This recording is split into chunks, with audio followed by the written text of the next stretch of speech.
मैं आपको शक्ति का दूसरा सिद्धांत बताता हूं। मुझे नहीं मालूम कि यह सिद्धांत मुझे बताना चाहिए या नहीं, मुझे यह भी नहीं मालूम कि यह सही है या नहीं, लेकिन क्योंकि मैं इसको मानता हूं और मुझे मालूम है कि इसके बारे में कई लोग जिनके हायर मॉरल वैल्यूज हैं शायद न भी समझते हो या न भी वो रखते हो, लेकिन एक मेरा विचार है, चाहे तो इस पर विचार करें। सब नहीं तो कुछ न कुछ लोगों को शायद इस विचार से कुछ सोचने की और कुछ करने की प्रेरणा मिलेगी। इतिहास दुनिया की सबसे बड़ी अदालत है, इससे बड़ी अदालत कोई नहीं है। सुप्रीम कोर्ट में क्या हुआ, हाई कोर्ट में क्या हुआ, लड़ाई के मैदान में क्या हुआ, इलेक्शंस में क्या हुआ, ये सब बातें आती हैं चली जाती हैं, बाद में रह जाता है केवल इतिहास।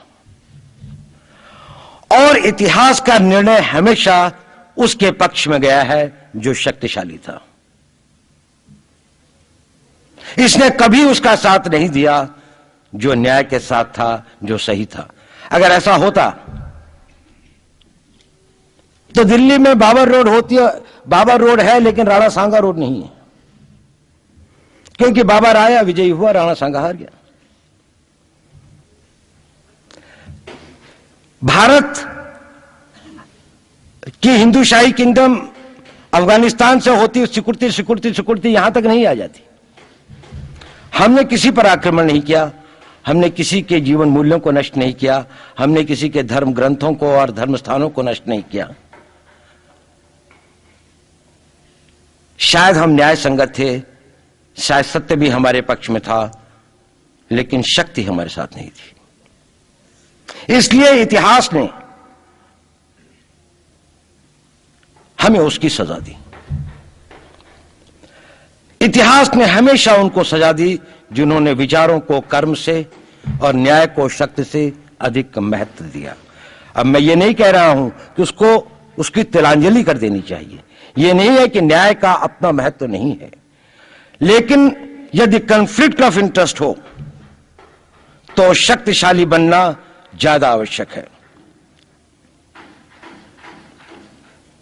भारत धर्मगुरु भी तभी बनेगा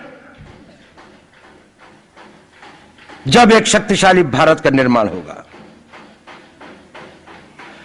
जिन लोगों ने भारत के ऊपर आक्रमण किया, भारत के ऊपर राज किया, इस प्रकार से राज किया कि राज करते वक्त, जाते वक्त अपने गुलामों से कह दिया कि तुम राज कर लो, हम तो जा रहे हैं, तो यहां पर गुलाम वंश भी बन गया। अगर हम लड़ाई के वॉरफेयर के उसूलों से देखें कि किसी भी राष्ट्र की जो कॉम्प्रिहेंसिव स्टेट पावर होती है, किन चीजों से वो लड़ाई लड़ता है, किसको हम कहते हैं कि ये शक्तिशाली है, दूसरा शक्तिशाली नहीं है, क्या वो अवयव होते हैं उसके, क्या घटक होते हैं उसके। तो भारत के पास जनशक्ति, धन शक्ति, ज्ञान की शक्ति, टेक्नोलॉजी की शक्ति, और जिन लोगों ने आक्रमण किया उनकी शक्ति को अगर हम ये देखें तो शायद 1 और 1000 का अनुपात भी नहीं होता। लेकिन उसके बाद भी हम वो नहीं कर पाए। और ये प्रश्न भी किसी ने पूछा, उस पर मैं आऊंगा बाद में। निवेदिता जी ने उसका बहुत अधिक उत्तर दिया, बहुत अच्छा उत्तर दिया था कि क्या कारण है, किसके कारण भी हम लोग इस लड़ाई में इतिहास ने हमारा साथ या हमारे पक्ष में न्याय नहीं दिया। क्या कारण है कि कश्मीर में हम लड़ रहे हैं, जिन्होंने हमारे ऊपर आक्रमण हो रहा है, हमारे ऊपर बाहर से लोग आकर वायलेशन हमारे बॉर्डर का करते हैं, इन्फिल्ट्रेटर्स हमारे यहां आते हैं, जबकि पूरा का पूरा कश्मीर भारत का भाग है, अभिन्न भाग है।